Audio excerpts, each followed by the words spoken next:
Fellas, from becoming the heavyweight champion of the world to being the guy to terrify Jon Jones to setting multiple different records in the UFC, Tom Aspinall is undoubtedly a fighting cheat code. I mean, he's doing this in the heavyweight division, which most would consider the least competitive division in the UFC, which I actually think makes this more impressive for Tom Aspinall, which I'm going to get into, because in every other weight class, there's always these prospects. I mean, there's a ton of prospects in every weight class, these big up-and-comers that manage to make a name for themselves, maybe become a title contender, whereas in the heavyweight division, we never really see these prospects actually become successful. There might be another prospect every now and then that always tend to fail, whereas Tom Aspinall has been the only real heavyweight prospect in these past couple of years that has managed to become a successful title contender. I mean, training and becoming a Brazilian Jiu-Jitsu black belt before the UFC, boxing with the Furies, having a boxing career before his UFC career, and his MMA career before the UFC, him just finishing everybody in the first round. I mean, multiple different promotions. And we start to see a bit of prospect Aspinall, where he knocks out Jake Collier in 45 seconds in his debut in the UFC, then knocks out Alan Baudot in 1 minute and 35 seconds, submits Andrei Arlovski in the second round. And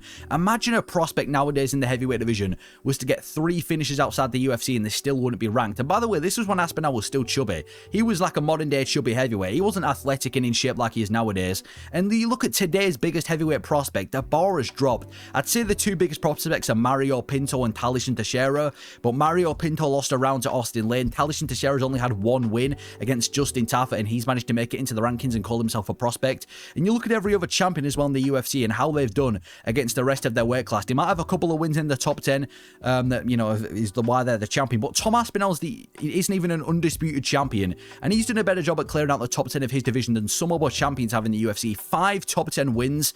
Anyway, he gets into the rankings against Sergey Spivak, where he knocks him out in the first round, and that was when Spivak was in a good career position. He'd won 3 before Aspinall, he won 3 after Aspinall, so he was in a good career spot when Aspinall finished him. Then he gets a main event against Alexander Volkov, takes down and dominates Volkov in a way that we've never really seen anybody do to Volkov before. And again, Volkov was in a good career spot. Then he just beat Marcin Tybura, and after Aspinall, he went on a 4-fight, should be 5-fight winning streak.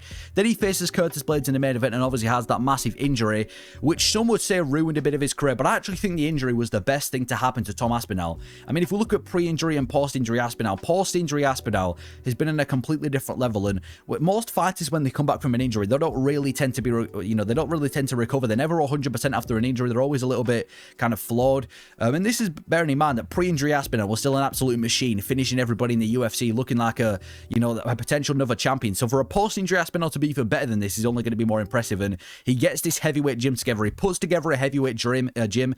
He takes training 100%. He's training with some of the best in the world in other organizations, really locking in his training, his post-injury Aspinall. And he comes back against Marcin Tybura in a main event.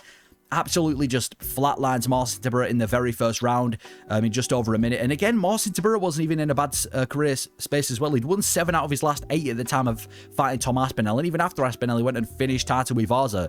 And then we have Jones versus Stipe Miocic at UFC 295, where Sergey Pavlovich is weighing in as the backup, training as a backup. 10 days notice, he ends up fighting Sergey Pavlovich off the couch with an injured back as well, while Pavlovich was already training for this fight as a backup. And he goes up there and flatlines the most scary puncher in the UFC. And this was when Pavlovich was on his 6th first-round knockout streak in the UFC as the most terrifying heavyweight. The guy that everyone thought was going to beat Jon Jones, the guy that everyone thought was going to be the next big thing in the heavyweight division. That version of Sergey Pavlovich, the terrifying version, and Aspinall knocks him out. And then obviously in his last fight, faces Curtis Blades, the guy that has technically beaten him before, knocks him out just under a minute in Manchester and gets another win. And that was when Blades was coming off that win over Gelton Almeida too. So Tom Aspinall has definitely had a successful career, and he only seems like he's just begun his heavyweight career as well. He's got a 100% finishing rate as well. Every single one of his opponents has been finished in the very first round, apart from Andrei Arlovski, who ended up getting submitted in the second round anyway. I still am surprised that Arlovski is the only guy to make it in the second round of all people. And his record's 15-3 as well, which you might be thinking, isn't that impressive of a record for this guy who's meant to be a fighting cheat code? It should be 15-1. One of his losses was an injury to Curtis Blades. Obviously, that doesn't go as a win or anything, but I don't really like to count injury losses. Another one of his losses was a fake disqualification. It was a 12-6 elbow, but it wasn't really a 12-6 elbow if you go and watch that fight. It was basically Tom Aspinall getting cheated out of a win. And then he faces Stuart Austin, gets submitted by Stuart Austin, which is only his real legitimate loss in the UFC, outside of the UFC, sorry. And even Stuart Austin's not even a bad MMA fighter. He's having a bit of a career for himself in PFL and Octagon, and he's just trained Mario Pinto, who's this new big prospect in the UFC. So he really should be 15-1 is Tom Aspinall for a record. And some of his other impressive records: shortest average fight time in the UFC at 2 minutes and 2 seconds. That's the shortest in history. Lowest bottom position time in the UFC, minimum striking differential as well in the UFC, so we're setting multiple different records. And again, this goes back to my point about him setting all these records as a heavyweight, which is meant to be the least competitive division. You'd expect these records to be broken by these competitive bantamweights or these smaller guys in smaller weight classes, and you've got 260-pound Tom Aspinall setting not one but multiple records in the UFC. And if we go back to his point about the heavyweight division and how he's nearly cleared out the top 10, apart from Jon Jones, the only guys who he could really fight, who he hasn't fought already, as Cyril Gane and Jelton Almeida. Cyril Gane's already lost to Francis Ngannou and Jon Jones in humiliating fashion, and to be fair, he should have lost his most recent fight to Alexander Volkov, which was a massive robbery. He's also publicly ducked Tom Aspinall multiple times when Aspinall was on his come-up, and I think Aspinall would, without a doubt, take down Cyril Gane, who's extremely one-dimensional, and submit him. And then Jelton Almeida, he's been finished by Curtis Blades. It went 25 minutes with Derek Lewis. He even didn't look amazing against Sergey Spivak in his most recent fight, so if we look at the top 10, he's pretty much, without a doubt, like, I would favour Aspinall against everybody in the top 10, and the only guy we haven't really put him against is Jon Jones, who is the greatest of all time, most would regard him as, at least, practically unbeaten, the heavyweight champion of the world, and yet he still ducks Tom Aspinall.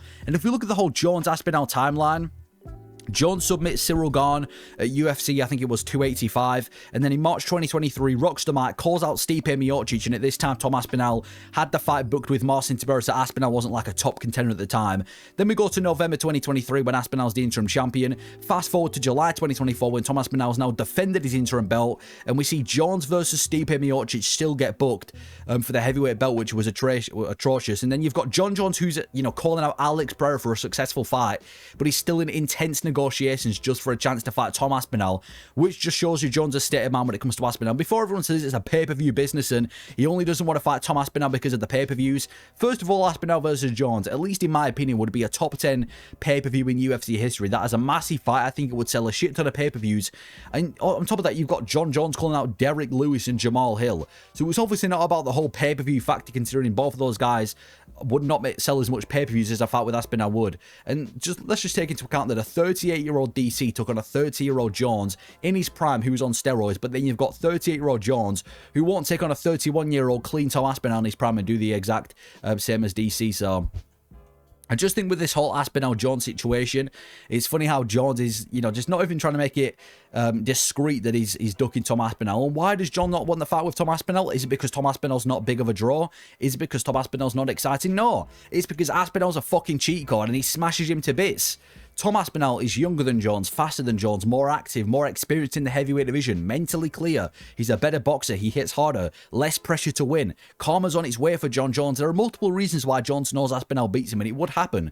If Jon Jones and Tom Aspinall get locked into an octagon, legacy aside, everything aside, Tom Aspinall's putting Jon Jones to sleep. Tom Aspinall's becoming the undisputed heavyweight champion of the world. I'm not saying, it's a complete one-sided beatdown from Tom Aspinall. I'm not saying that, the odds should be massively in Aspinall's favour, but I'm heavily I would definitely favour Tom Aspinall to win this fight, and I actually think he's the greatest heavyweight of this generation. I'm not saying he's better than Fedor, I'm not saying he's better than Stipe Miocic legacy-wise or anything, but if you look at the three most recent modern heavyweight champions with Tom Aspinall, Jon Jones, and Francis Ngannou, and you just compare the resume, Tom Aspinall beat Blades, Pavlovich, Volkov, Spivak, and Tibura when they were all at good stages in their career, and he did it all in the first round. Jon Jones has beat a washed Cyril Gane, and an even more washed Stipe, maybe not a washed Cyril Gane, but Gane that had already been beaten by Francis Ngannou, and a completely washed Stipe Miocic. And Ngannou also beat Gane and Stipe, but he beat them at better career spots. He also beat Curtis Blades, Rosenstrike, and Junior Dos Santos, but it is also important to note that Ngannou also lost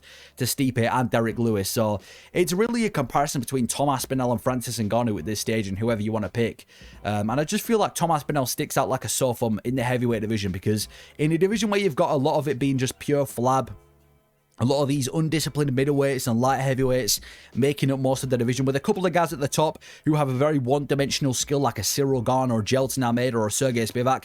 And then you've got Tom Aspinall, who's on a completely different level to all of these heavyweights. He's almost as if Tom Aspinall's like a UFC 5 creator fighter that you've made for the heavyweight division, where you've maxed out the speed, nearly maxed out the athleticism, nearly maxed out the power, nearly maxed out the grappling, pretty much maxed out the striking, and he's been this extremely highly rated fighter that you've made on like a video game, but it's not a video game because he's actually doing this in real life in the heavyweight division. And who in human history actually beats Tom Aspinall? Any big star from any other combat sport gets taken down and mauled by Tom Aspinall. Any of today's heavyweights that Tom Aspinall hasn't fought already, I've already been through all 3 of them, and I think Tom Aspinall beat all of them.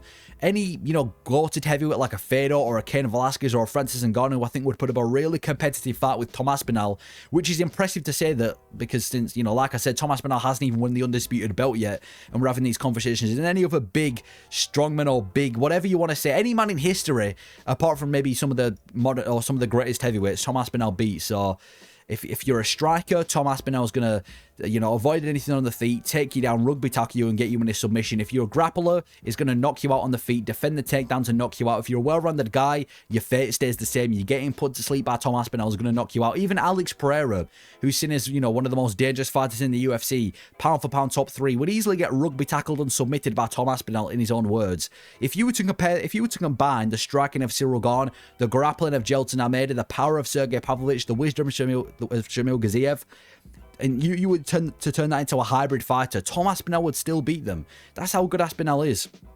I just think that Tom Aspinall is one of the best heavyweights, if not the best heavyweight we've ever seen from a skills perspective. He's a fighting cheat code, and he's figured out how to be successful in the heavyweight division, in a division where a lot of people are just undisciplined. A lot of people kind of see this as the easy way out. That's why we start to see a lot of light heavyweights move up. But let me know your thoughts on Tom Aspinall. If you agree, if I'm glazing too hard, let me know your thoughts. Thank you for watching.